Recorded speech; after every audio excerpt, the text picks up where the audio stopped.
Eu creio que é improvável que o presidente consiga resistir até lá, mas essa era a intenção no final de semana. O presidente chegou a dizer, bom, se o colégio só se reúne em 14 de dezembro, por que é que nós temos que nos definir antes numa eleição que está sendo questionada judicialmente? A questão aí é perceber o seguinte, os Estados Unidos são o segundo maior parceiro comercial do Brasil. Em 2019, o nosso comércio com os americanos somou 59 bilhões de dólares. Essa cifra só é inferior às transações com a China, que somaram alguma coisa em torno de 98 bilhões de dólares. A pandemia estilhaçou as contas do Brasil, as contas nacionais. Mergulhou o ano de 2020 numa recessão histórica e encostou o número de desempregados aí na casa dos 13 milhões de brasileiros, com um viés de alta. Nesse cenário, o presidente Bolsonaro resolveu se estranhar com o Joe Biden, que vai substituir o Donald Trump na Casa Branca a partir de janeiro, 20 de janeiro. Por quê? Essa é a pergunta que é preciso fazer. Por nada. Não há nenhuma razão para que o presidente brasileiro se estranhe com o presidente eleito dos Estados Unidos. A grossa maioria dos chefes de Estado do mundo já parabenizou o Biden pela vitória.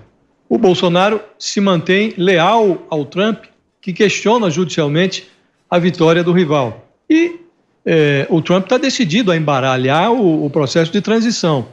Mas o silêncio do presidente Bolsonaro, até amanhã de hoje, vinha colocando o Brasil na companhia de países como México, Rússia, China, mas esses países já migraram para um meio termo. Eles informaram que aguardam pelo desfecho do processo eleitoral americano, essas questões legais e tal, mas já sinalizam a intenção de trabalhar com o presidente eleito. Tem esse meio termo, mas mesmo esse meio termo, o presidente Bolsonaro refugou até aqui. Aí vem o vice-presidente Hamilton Mourão, autoconvertido em tradutor das excentricidades do presidente Bolsonaro, e diz que é óbvio que o presidente, na hora certa, vai transmitir os cumprimentos do Brasil a quem for eleito nos Estados Unidos. O problema é que nessa matéria, quem escolhe o momento exato economiza muito tempo. E o Bolsonaro claramente está matando o tempo, está desperdiçando a sua hora. Se o Brasil tivesse um chanceler, o Bolsonaro talvez já tivesse se rendido à lógica, cumprimentando de uma vez o Biden.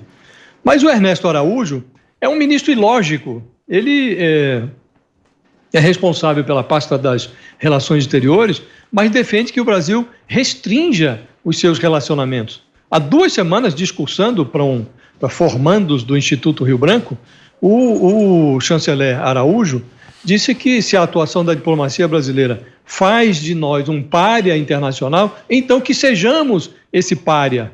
Quer dizer, um chanceler dizer uma coisa como essa mostra que ele está no lugar errado. Ele não serve para ser ministro das Relações Exteriores. Mas, ao acorrentar o interesse nacional às idiosincrasias do Trump, o Bolsonaro se comporta como se desejasse transformar em realidade a tolice do Ernesto Araújo. O único problema é que tolice não cria empregos. Então, a gente sabe que vai ter uma relação naturalmente encrespada com o Biden, que já manifestou, em mais de uma oportunidade, a sua aversão a determinadas práticas do presidente Bolsonaro. Não só ele, como também a sua vice-presidente. Então, por que complicar esta situação?